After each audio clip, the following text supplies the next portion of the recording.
Okay, comic 31. Here we go. Mindy. Mindy, that was his name. Why didn't I think it kept? He just looked like an android to me. So here, obviously, is the introduction of one of the other main characters that comes into it quite an awful lot later.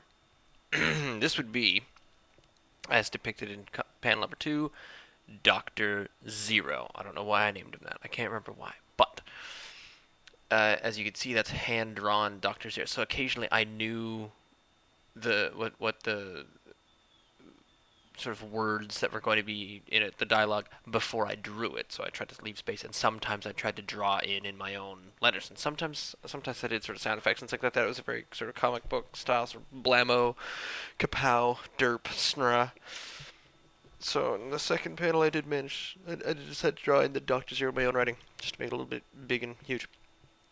The other thing about Doctor Zero there is that's his haircut. It remains his haircut throughout the entire series, but if you'll notice, I did it completely wrong in the first panel. So in the first panel, his hair just looks stupid, and then it becomes its traditional awesomeness. It's like some sort of crazy vampire mullet, because that's a very sharp sideburn line there.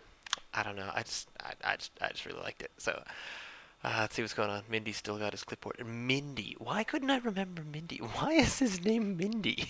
Maybe that comes up later. You'd think I'd remember this stuff. Sir, I've discovered 2 spies in the greenhouse. Excellent, Mindy. So he's got a Z and some sort of cape-ish shoulder pad thing on his costume. So if he's dressed up like a supervillain, why is Mindy just wearing a suit? Why doesn't he have some? Anyway, have them put in the pain pit. Okay. Finally, the Sunray liquefier will go online, and the world will quake and tremble at the raw fury and power of Doctor Zero.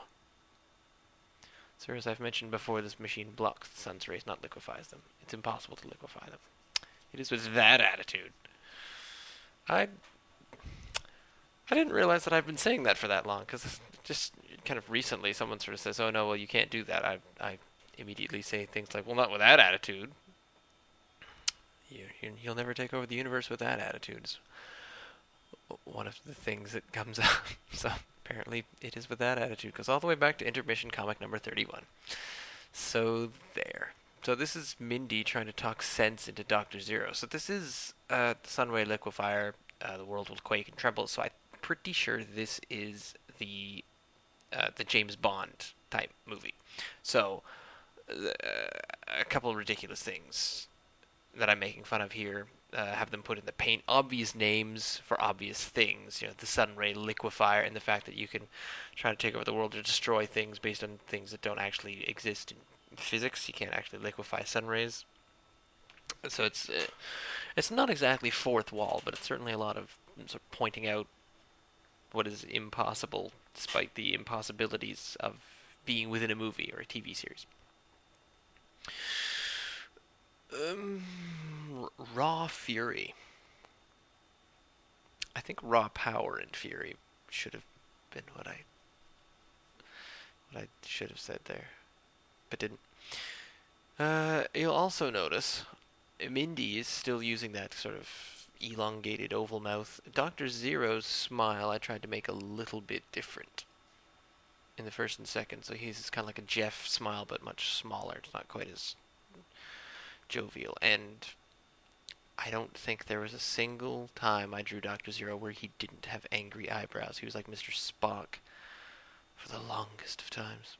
Anyway, so yeah, two characters, one of which now has a name, Mindy, who became new characters. And these characters, of course, are not based on anything. This was just me adding bad guys. So I managed to make it 20-some comics by sort of saying, oh, here's me, this is kind of a take on my life and what's sort of going on, who I know, who my friends are, and then I just got bored and started inventing bad guys. So it's weird. It's like a fictional blog where I can just make stuff up anytime I want to. I think a lot of people do things like that. Penny Arcade comes to mind, where most of that. I mean, the only thing fictitious about that is that the two of them are the same height, and Tycho has hair. So, yeah, there you go. So I guess we'll move on to comic number 32 tomorrow.